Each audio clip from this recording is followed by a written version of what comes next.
Introduction. If you're looking for a fairly automated way to build a brand online, you don't have to look further than Twitter.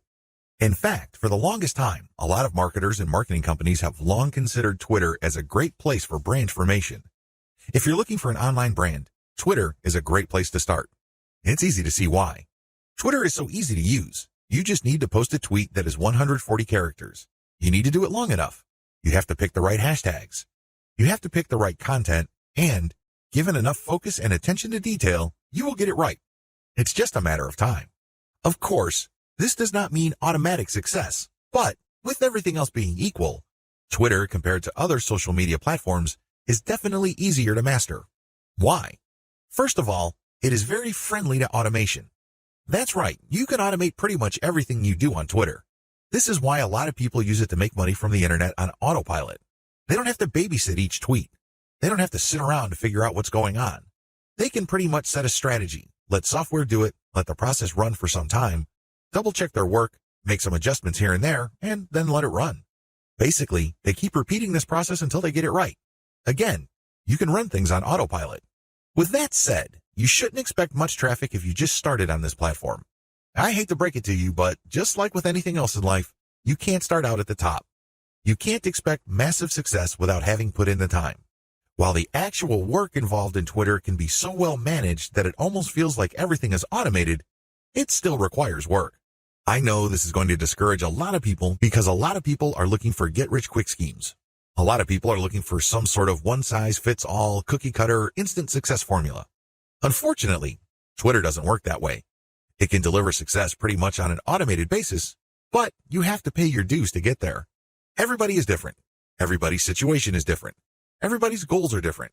This is why you need to put in the time. The good news is if you are able to do that, you will be greatly rewarded by this platform because of certain key features of this system.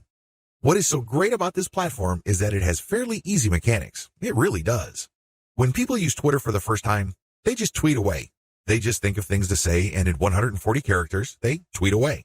Sooner or later, they realize that they would reach a much wider range of people if they use hashtags. Even later, they figure out that people who tweet about certain topics all the time are more likely to send them more visitors or more interested followers if they engage with them. In other words, Twitter is one of those platforms that you just have to figure out in broad terms to lay out an initial strategy. Implement that strategy, and then learn from your results. Do these first before you start marketing on Twitter. Before you even seriously think of starting on Twitter, do these first. If you set up a website, you should have been doing these already. Just in case you are unclear on the concept or just in case you did things out of order, here are the things that you should do before you even think of marketing on Twitter. Pick your niche. It's really important to understand that if you want to be successful on the internet, you must have a laser focus on how you're going to make money. A lot of people are clueless regarding this. In fact, a lot of them think that they just need to buy a system that somebody else has built and they will make money. What they're really saying to themselves is they're too lazy to think through their online business. That's always a dangerous proposition because when you let another person do your thinking for you, you're going to have to deal with the consequences. You have to understand that when people build systems for others, they're usually trying to cut corners. They're trying to make the most amount of money with the least amount of effort. Do you think they have your best interest in mind with that attitude? Of course not. This is why it's a bad idea to let somebody else pick your business for you. You have to do it yourself. You have to know what you're doing. You have to know who you're going to be marketing to, what exactly you're going to be pushing, and how you're actually going to be making money on the internet. You can't just buy some sort of business in a box and expect everything to work out smoothly. That happy ending that you may have been dreaming of may be a very distant and even impossible dream. Why? You just didn't step up. You have to do all of this yourself. The most important is to pick a niche. A niche is a subject matter category or some sort of category for whatever collection of needs you are trying to address. What kind of problems do the products you are promoting or the website you are building address? Pick that niche. Understand how that niche compares with other niches.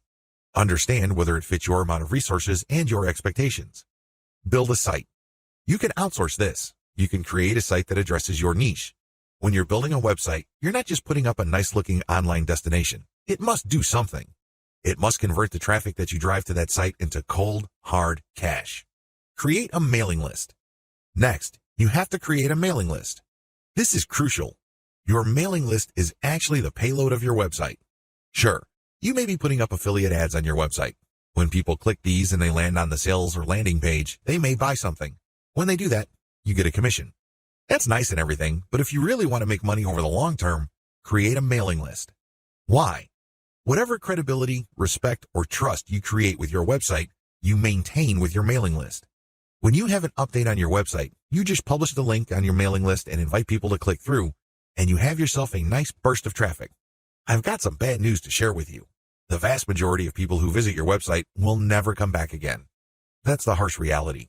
When you have a mailing list, you get to retain some of that traffic. You only need to set an update, and you get a nice little surge of traffic because people saw your email and clicked on your link. This enables you to retain some of the value of the hard work and time you put into branding and promoting your website. To create a mailing list, you have to offer a premium. It's some sort of freebie. It's some sort of incentive for people to join your mailing list. Of course, you make this case on your squeeze page. You advertise the value of the freebie you're giving on a page called a squeeze page. This is where people enter their email addresses to subscribe to your mailing list. Please understand that there is a big danger here. This is a warning. Don't go overboard in promoting the freebie because if you do that, people will sign up for the free booklet, the free course, or the free book. They couldn't care less about the updates your mailing list will send them. In fact, if you push the freebie too hard, they might even think that the updates you send are some form of spam because you caught them by surprise. You see how this works? There has to be a healthy balance between getting people pumped up to join your mailing list because they're getting something for doing it, but also letting them know that they are getting a better value by being on your list just because you will be sending them information that would enable them to solve all sorts of problems in their lives that are related to your niche. Do you see how this works? Do you see the balance?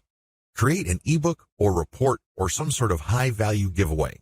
When you create a mailing list, there has to be some sort of incentive for people to sign up to your list.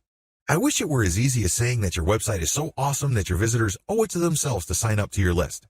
I'm telling you that if this is your strategy, you're probably going to get very few list members. Why? People need a push.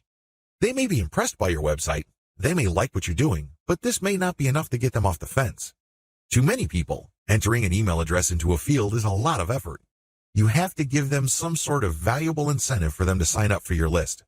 Generally, I would use some of my popular blog posts, or I would come up with a distilled version or a cheat sheet version. Usually this works. Other times, I would use some sort of massive compilation of resources that are an answer to people's problems. Whatever the case may be, the value of the incentive must be obvious. They don't have to be Sherlock Holmes to figure out the value of what you're giving away. Again, to reiterate, the value must not be so big and steal so much of the spotlight that people forget that they're signing up for a mailing list. It must share equal billing with the list. You have to promote the freebie in such a way that it is still clear to the person registering to your mailing list that they are signing up for a mailing list. Find top-notch content in your niche. Once you've set up a website and a mailing list, the next step on your journey to marketing your website and mailing list on Twitter is content. It's easy to get tempted and think that you're some sort of niche genius. You get all excited about a hot idea or a hot blog post topic, so you write a blog article. You put in the time, effort, and energy to do that, but what happens? 9 times out of 10, that content doesn't work. For whatever reason, people do not seek it out. You don't get traffic with it. You're not alone when this happens. The idea of build it and they will come is a dead end. Thankfully, there's a shortcut. Focus on content in your niche that already works. Look at the social media accounts of influential people or companies in your niche. Look at the content they're sharing.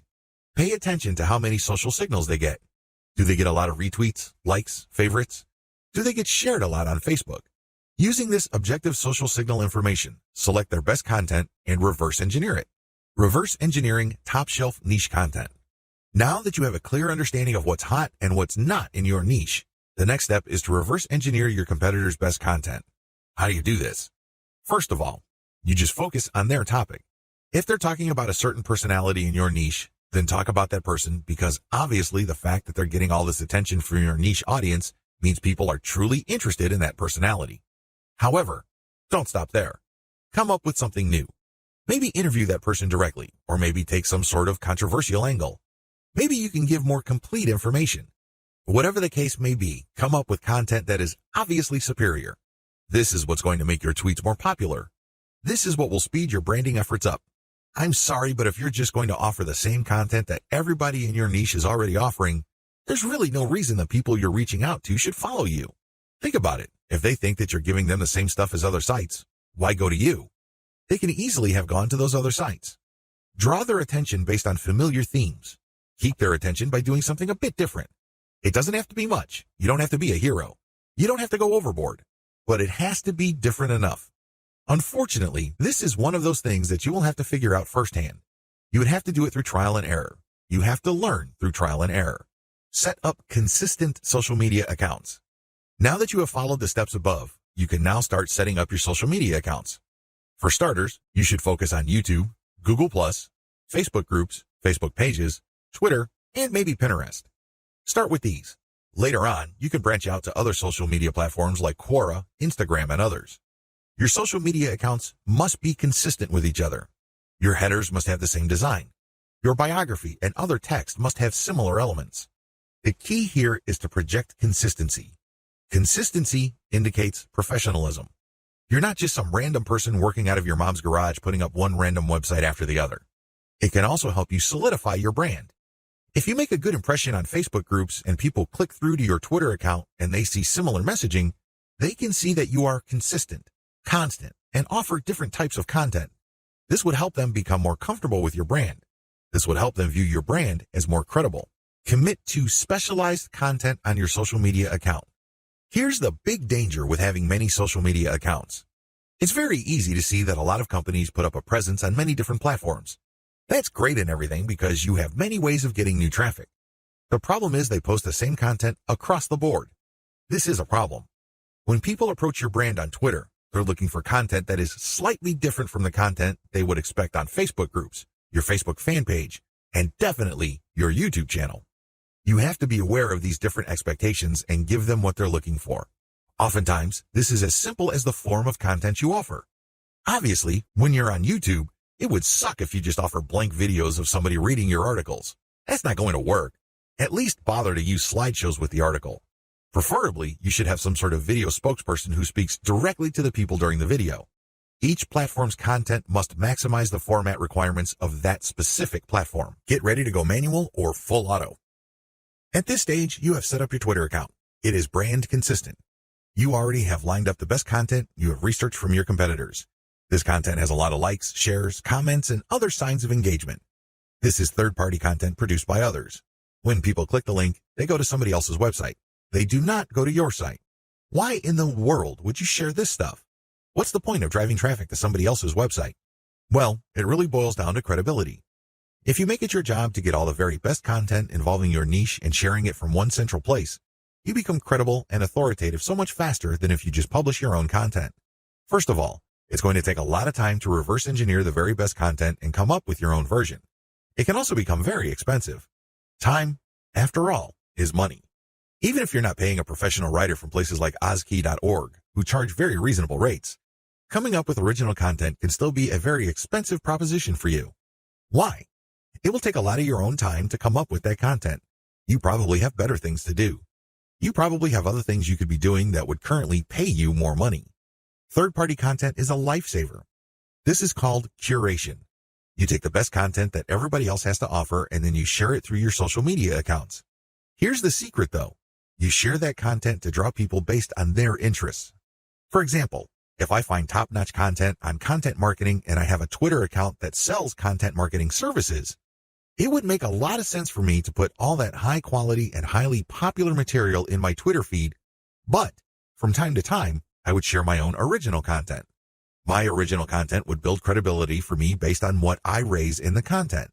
I control the conversation using those posts. After I get enough of a natural following, I would then share more and more of my own content and then share posts that only feature my Squeeze page sign-up link. By doing this, I kill two birds with one stone. I share curated content to build credibility among a niche audience. These are people searching for certain specific content using very targeted hashtags. I pair very targeted niche hashtags with all my content. I rotate them. Then, I send out this content slowly but surely. I get people who are truly interested in my niche. Once I've established quite a bit of a following, I then share my own reverse-engineered content. This builds even more credibility, and this can also lead to my website getting backlinks from bloggers who are monitoring my niche. Finally, once I've got enough flow going, I would then start rotating my Squeeze page link through my tweets more often. Instead of showing my squeeze page tweets once every 2 days or once a week, I can start showing it every few hours. However, it only makes sense to do this once you have established a decent number of followers and there's a high enough overall engagement level with your tweets. This is the general strategy. You can do this either manually or on full auto. What is fully automated tweeting? Fully automated tweeting is exactly what it sounds like. The content that you are going to be tweeting is fed through a social media content publishing tool like Hootsuite or Social Oomph. You just set up a schedule and the links and the tweet text that you put are going to be published to your account. You don't have to babysit your Twitter account as it publishes tweet after tweet. You also automatically plug in the hashtag that you want to target for each tweet. Fully automated tweeting can also mean using certain tools like Follow Liker that actually mimics liking other people's accounts. Usually, when people have their posts liked, they feel good. It feels good to feel like you matter. It feels good to be appreciated. A certain percentage of these would actually click the account of the person liking and see what their page is like. If they like what they see, they end up following. Fully automated tweeting also includes this.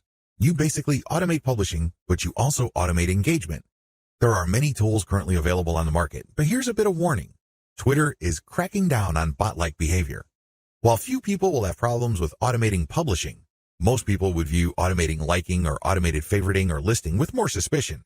I'm just giving you a heads up because these bots may sooner or later be banned by Twitter. What is purely manual tweeting? You can go the other extreme. The other extreme, of course, is to do everything purely by hand.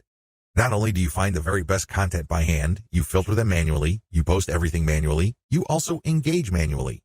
The great thing about this is that you have maximum control. The bad thing about this is you need to have iron discipline to pull this off. What if the vast majority of your actual link clickers live in a different time zone? This is going to be a problem. You're going to have to get up early or stay up late to tweet within the hours your actual followers are most active. This can get downright inconvenient. Also, engaging tons of niche accounts on Twitter can burn up a lot of time. You also have to process a lot of information in a short period of time. Unless you have an IQ over 150, it's just going to be a little heavy because that's a lot of content to read through and analyze. Go for a hybrid solution. There's a lot to recommend a purely manual tweeting approach. You get a lot of control. You get a laser-like focus on account selection. You get to truly fine-tune your message. However, it takes too much time and effort. Thankfully, there is a halfway solution. This hybrid solution is pretty straightforward. You can use tools to post on your Twitter feed, but engagement is done manually. That's pretty much how it boils down. You still have to find niche-related content that's already gone viral. There's no getting around this. You still have to do this. Thankfully, there is a cheaper way to do this. You can, of course, do this yourself. Like I said, time is money. You might also feel like you're going nuts because you have to read so much material. The shortcut is to use a service like congoplus.com. They have virtual assistants from places like India and the Philippines that you only need pay $18 per day. These bright, ambitious, educated people would then find the viral content that you're looking for that meets your criteria. They then send you an XLS file, you verify, then you pay them. It's only $18 for 8 hours worth of work. You can't beat that with a baseball bat. You really can't. However way you choose to do it, you need to get this content. You then look for influence leaders on Twitter that cater to your niche. Again, you can do this yourself or you can hire a virtual assistant to do it for you. The secret is to make sure that they're almost always talking about your niche. Once you are sure about that, you can then look at their content and pay attention to their hashtags. Copy these. You're going to pair these with your tweets. Use an automated tool to publish. Whether you're doing things manually or automatically, use an automated tool to publish. The good news here is that you're not taking blind shots in the dark. When you publish, pair this content, whether it's original or third party, with hashtags related to your niche. The big difference is what happens next. When you're using an automated system, you wait for an organic following and then you mix in your squeeze page links and your content links. You then use some sort of tool to mimic engagement. For a manual approach, you do the same.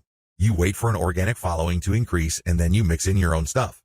The big difference is you invest 1 hour per day doing manual outreach to influencers in your niche. You should already be doing this because these are the people you got your hashtags from. Remember? The extra step that you need to take is just to engage with them. Tell them that you like their content. Manually like their stuff. Click the heart icon or retweet. Do whatever you can to get on their radar.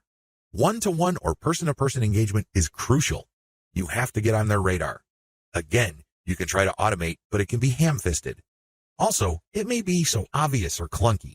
Worse yet, Twitter might be cracking down on engagement automation, so this option may not remain open for long. Manual Twitter marketing.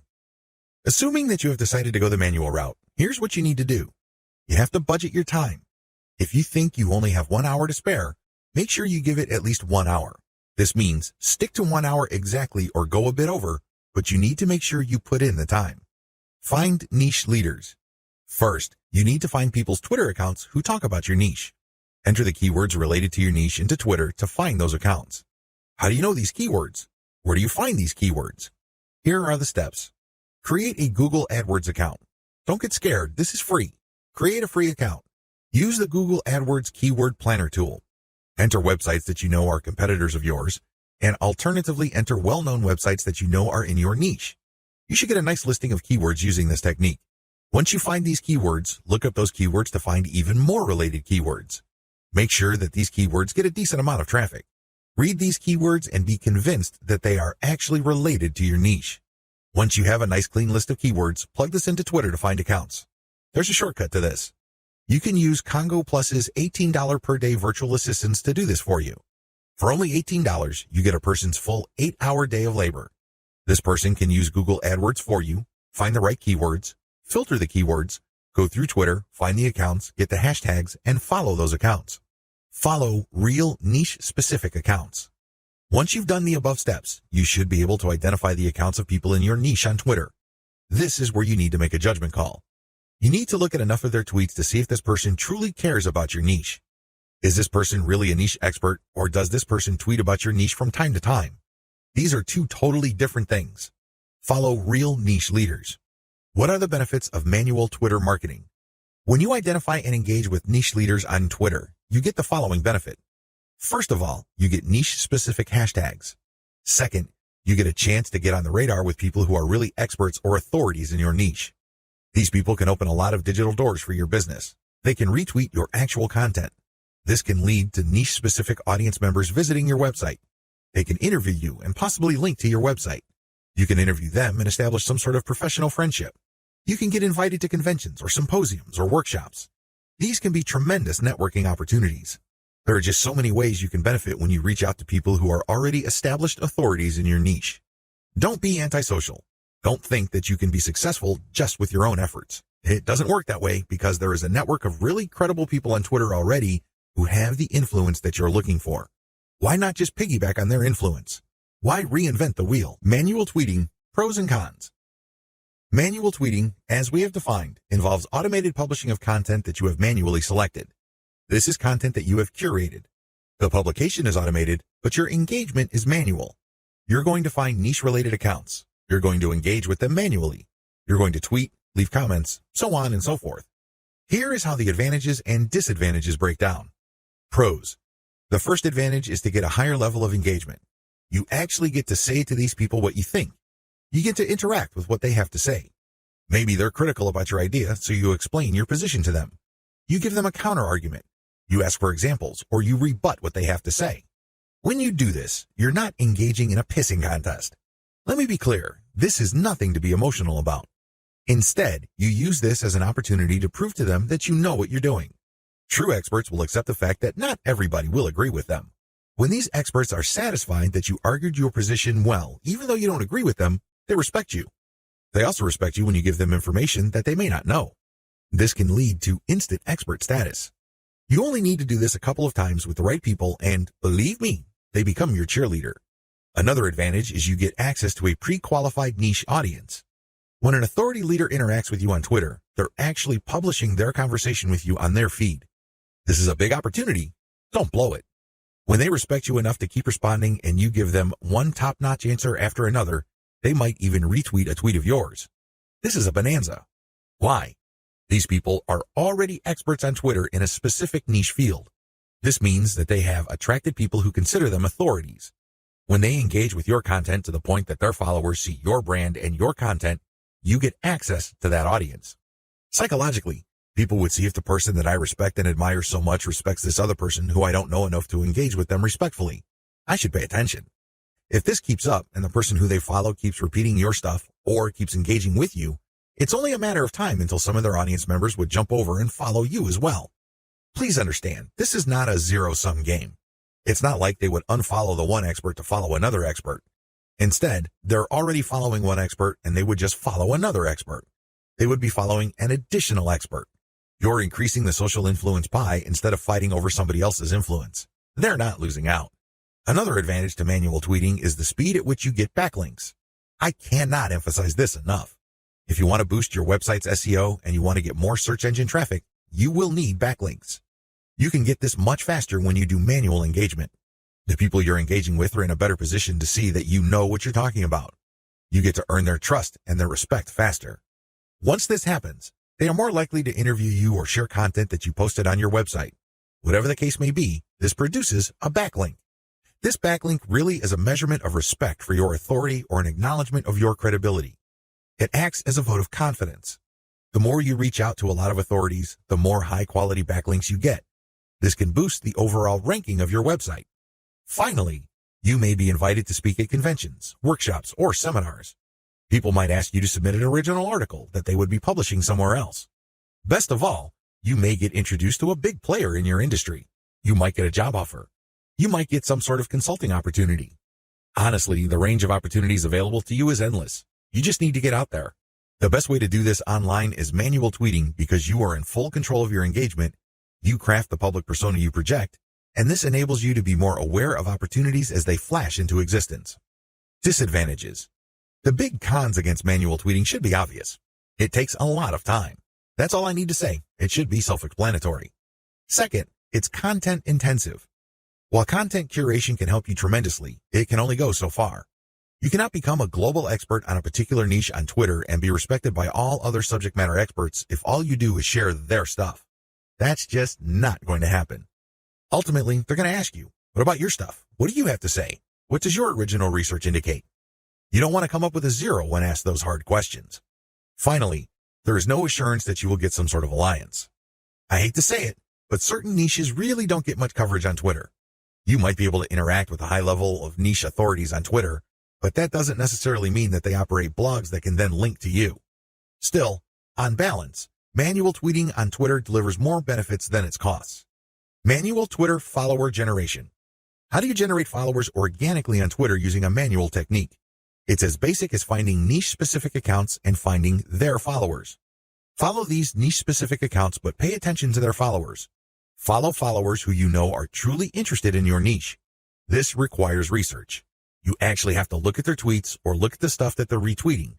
Once you see a pattern and it is niche-related, follow these follower accounts.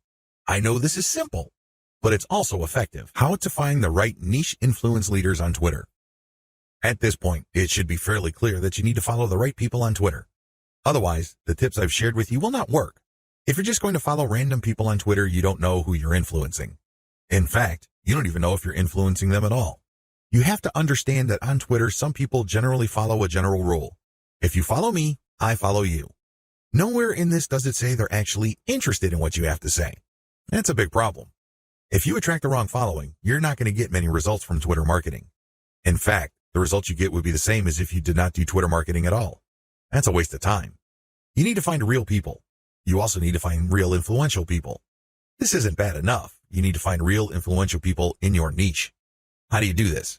Here's my step-by-step guide. Pay attention to their biography. Look at their bio. Is it on point? Does it indicate the persona of a person who is truly interested in your niche? This is crucial.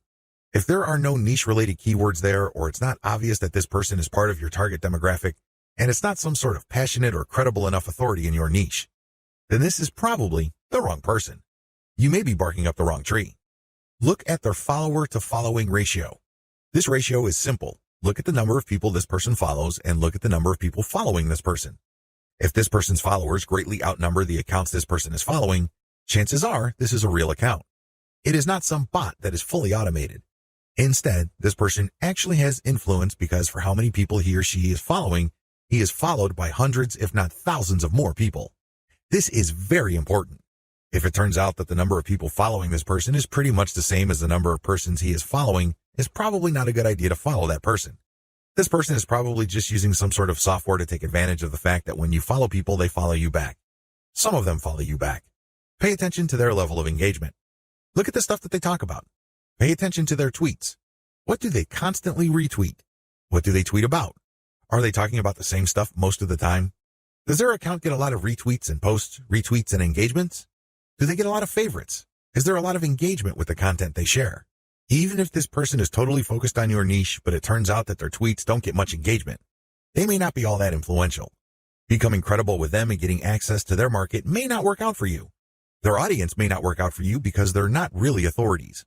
Pay attention to the specificity of their posts. Look at their posts. Here's a rule of thumb. If 80% or more of their posts have something to do with your niche, follow them.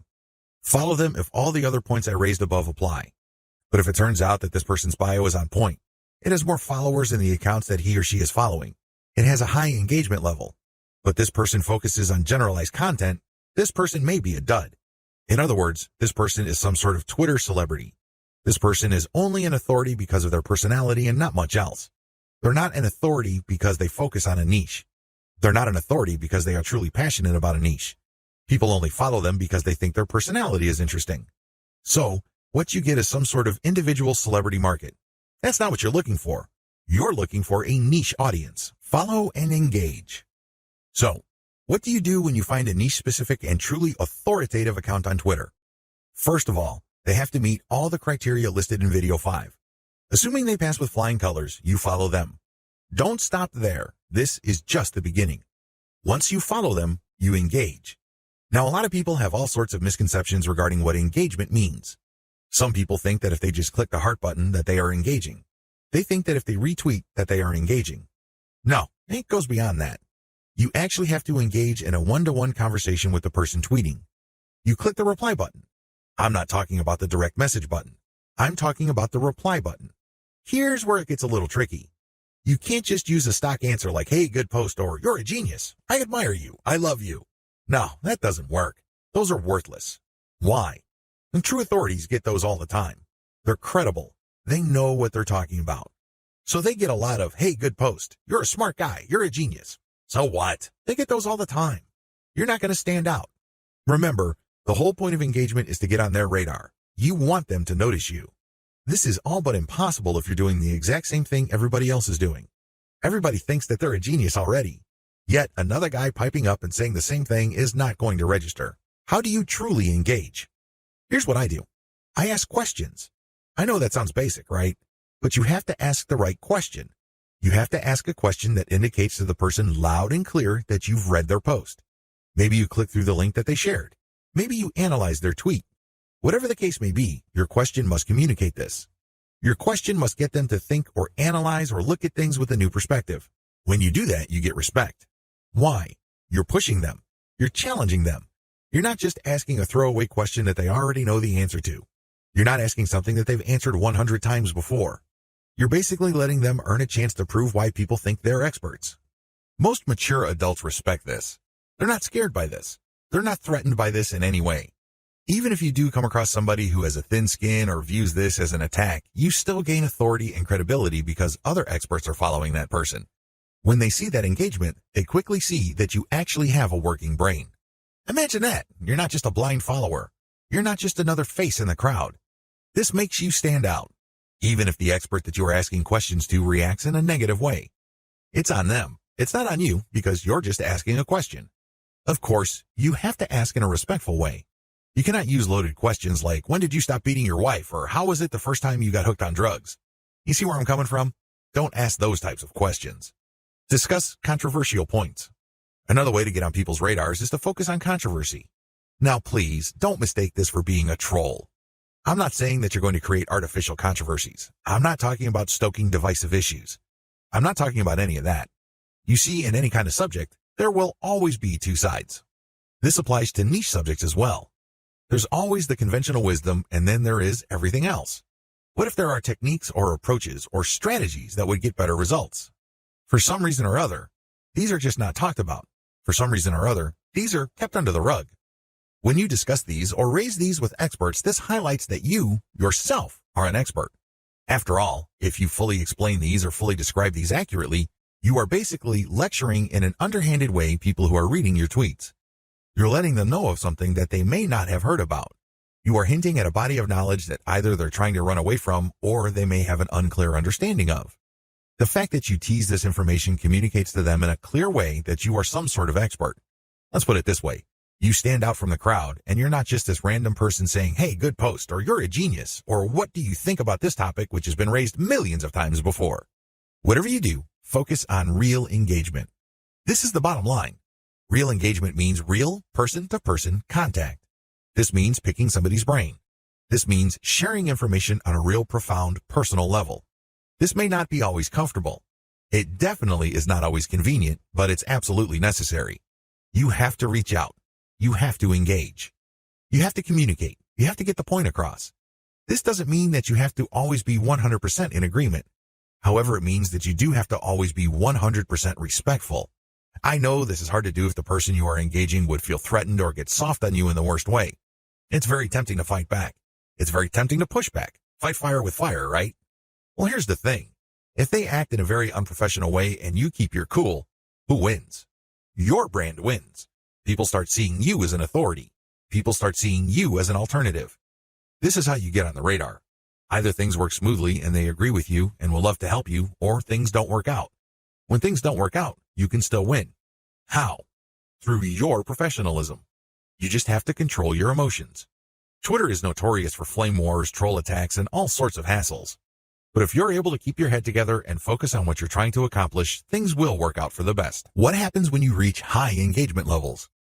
A lot of people who are getting on Twitter measure their success based on three things. One, according to one school, you measure your success based on how much raw traffic you can pull from Twitter. Ultimately, this is the right answer because, at the end of the day, you need traffic to get conversions. There's no way around this fact. You can talk a big game about branding. You can talk a good game about becoming an authority. This is all well and good, but until and unless they translate to real traffic, you're not going to make money. You have to get real visitors to make money on the internet. But using this metric as your sole metric is going to be a problem. Why? Normally, you have to build a very high level of engagement and high level of authority for you to get a sizable volume of direct traffic from Twitter. The good news is that the traffic that you do tend to get would be qualified traffic. These are people who are not curiosity seekers.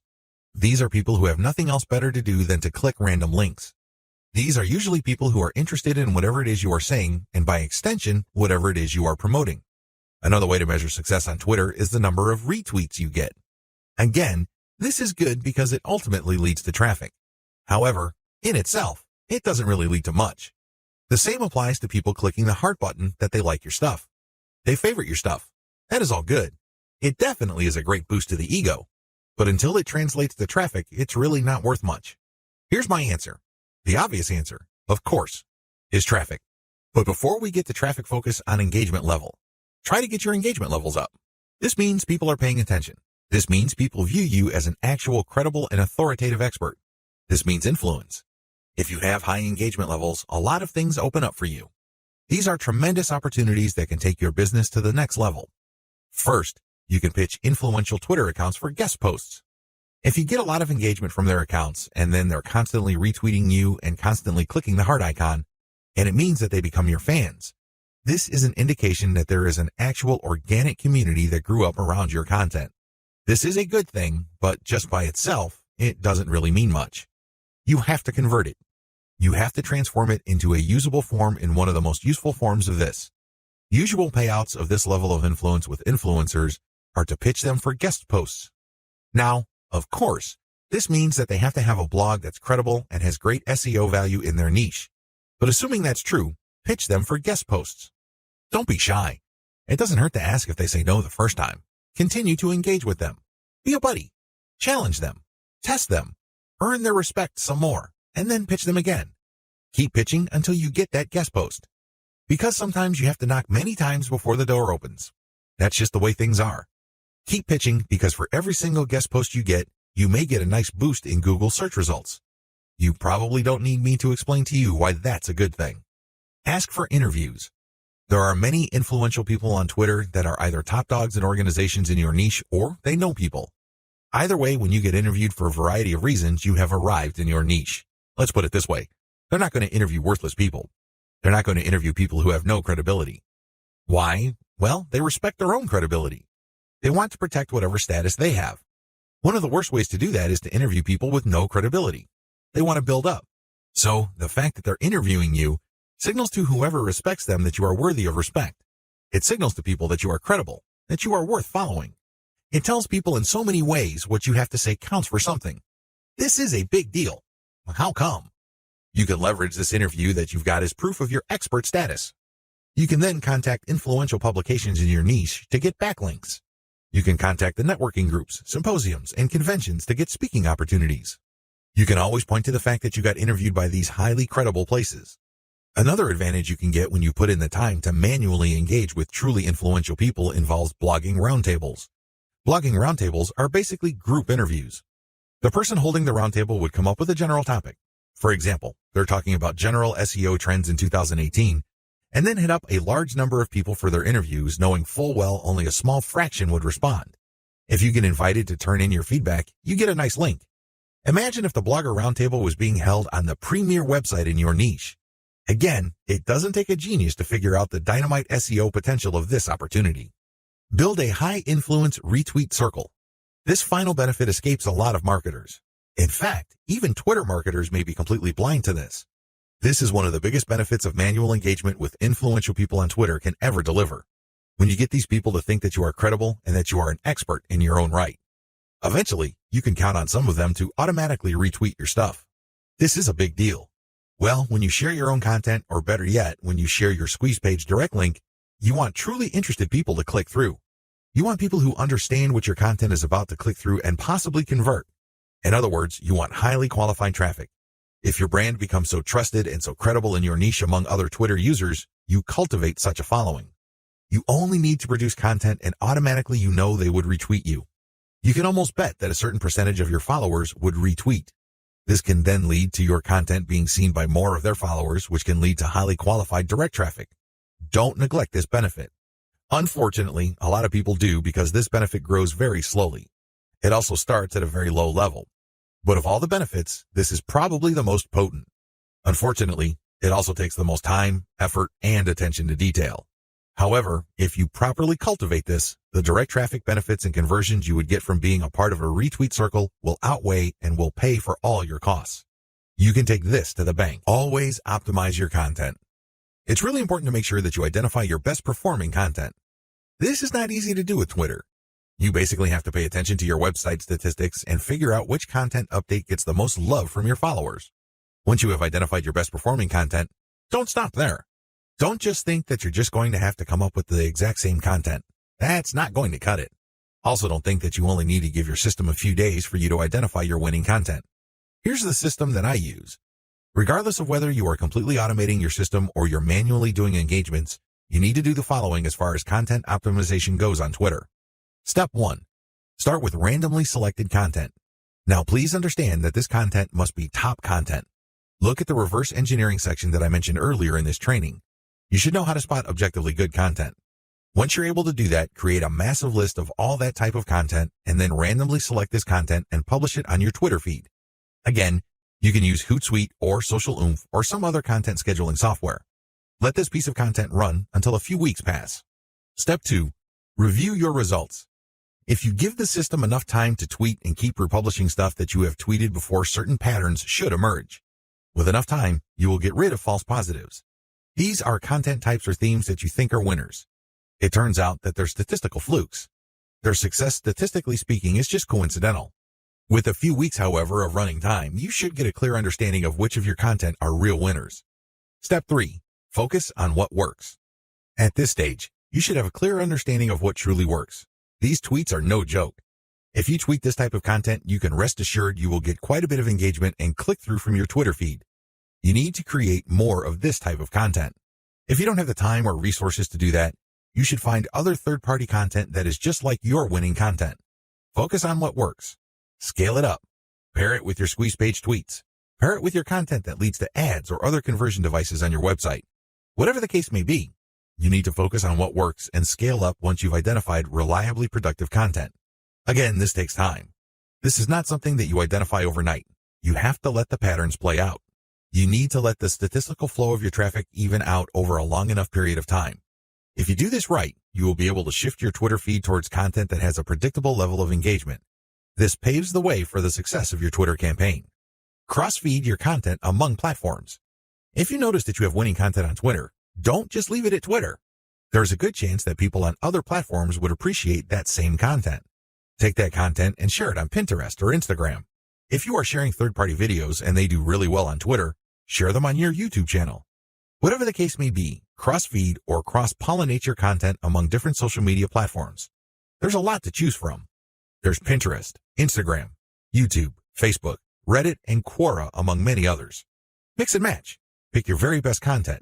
Try along different platforms and identify what works. Once you identify that a particular type of content that you tweet also does well on another platform, publish more of that stuff. Scale it up. Leverage the power of questions. One of the best ways to publish content on Twitter is to ask questions. It's really that simple. You ask a question and then you post a link and then some hashtags. The great thing about this question-based tweeting is you get to engage the reader. You focus on a specific point that they may be interested in. If they are, you're more likely to get the click. This is definitely more engaging because you start with a specific need that they have. You're not just wasting people's time by saying, hey, this might be interesting. Who cares? There's tons of interesting stuff on Twitter. People simply do not have the time to consume all that information. One of the best descriptions I have read about Twitter is that it's like drinking from a fire hydrant. There's just so much information to process in a very short period of time. This is why most people who consume a lot of social media content don't bother to read. They really don't. They don't have that luxury. Instead, they scan by tweeting in the form of questions followed up by a link and some hashtags. You take advantage of this fact people only need to see the right question and then you have yourself a click. It fits how people think about and process information on Twitter. Interestingly enough, a lot of marketing professionals are saying that this also creates some sort of SEO signal. This is a big deal because it can give you a search engine optimization benefit. Now please understand that this benefit is very marginal. In fact, spokespeople for Google have spoken up on this issue. For the most part, they said this type of social signal isn't really factored in by Google. However, a lot of professional search engine optimization consultants say that there is an indirect or circumstantial benefit. Whatever the truth may be, we could all agree that if there is a signal that is being factored in by Google, it's going to be a very weak factor. Still, it is a factor. So you raise the question-based format. Use your questions for Quora. Not only do you get to engage your Twitter followers more directly by using questions, you can recycle this resource by posting it on Quora. You're killing two birds with one stone. You are posing a question on Twitter, and then it's copying and pasting that question and posting it on Quora and then posting an answer, or you can look for a similar question that already exists on Quora and answer with basically the link that you are promoting through Twitter. You save on time. You definitely save on effort. Twitter marketing best practices. The first 9 videos of this training step you through the process of Twitter marketing. Whether you're going the fully automated route or you're doing things by hand, you have to use certain best practices. Otherwise, it's too easy for your Twitter marketing campaign to simply fall apart. The vast majority of people who try their hand at Twitter marketing simply do not succeed. It's not because these people are dumb. It's not because these people are hopeless in terms of execution. They just did not have a plan. They also did not follow certain best practices that would have increased their chances of success. Here are just some best practices that I've learned marketing successfully on Twitter for several years. Element by element optimization. When you're optimizing content on Twitter, it's a good idea to focus on one element at a time. What is an element? Well, it's just part of a tweet. It could be the question. It could be the link. It could be the hashtag. When you're optimizing for the highest amount of engagement and click-through, you have to change your tweet section by section. You can't just change them dramatically overnight because even if you do get some sort of improvement, you don't know which part accounts for that improvement. You're completely in the dark. On the other hand, if you optimize element by element, you can clearly identify which part you changed and reasonably conclude that this accounts for the improvement. Once you're no longer getting a nice improvement or you peaked with a particular element, then you switch to the next element. With Twitter, this is pretty straightforward. You play around with many different question variations until you get one that gets clicked a lot. Next, you swap out different hashtags until you get something that gets clicked a lot. It seems pretty simple, but it's something that takes place over an extended period of time. It's not something that happens overnight. You just have to pay attention to the trend. That's traffic statistics so you can make the necessary adjustments. Tweet timing optimization. Depending on your time zone, it may well turn out that a lot of your most active followers prefer early morning or late at night. Pay attention to your statistics. Maybe you're using Google Analytics. Maybe you're using StatCounter. It really doesn't matter. Pay attention to the time of the clicks coming in. You see a pattern. If you do, use your tweet scheduling software to mirror the most active times or the most popular time frame of your content. This is the time range where most people click on your links on Twitter. Make your decisions based on statistics. A lot of brilliant online marketers fail in the Twitter marketing game because they go with their gut. They tell me, I just know it feels right. Alternatively, they tell me that their gut is telling them something. 9 times out of 10, these people fail. Again, they're not dumb. They're not stupid. Instead, they base their decision on feelings. Unfortunately, in this game, feelings can only take you so far. In fact, hunches often lead to dead ends. If you're going to be making a decision involving your content, your conversion pages, your mailing list, or whatnot, pay attention to statistics. Make sure you can justify whatever changes you make with hard numbers. Conclusion. Twitter marketing success is not as hard as you think. Seriously, there are lots of people who are in their teens who make millions of dollars every year on Twitter. There are lots of companies located all over the world that find clients from Twitter. There are many home-based entrepreneurs such as yourself or digital marketers who make quite a comfortable living promoting online stores on Twitter. What accounts for these individuals' success? It is actually quite simple. They chose to be systematic and methodical. You have to have a system. You can't just do things by the seat of your pants. You can't just do things based on gut feeling. You have to have a way of proceeding because such systems teach you what to look for, how to respond when you find certain facts, and how to optimize your system. You have to be methodical. This means that you cannot put the cart before the horse. You have to follow the proper sequence. You have to look at the right signals. These two factors, system and meticulousness, flow together. It takes quite a bit of time to master this, but eventually you will get it if you put in the time. You have to pay your dues. Nobody will do it for you. I wish you nothing but the greatest Twitter marketing success.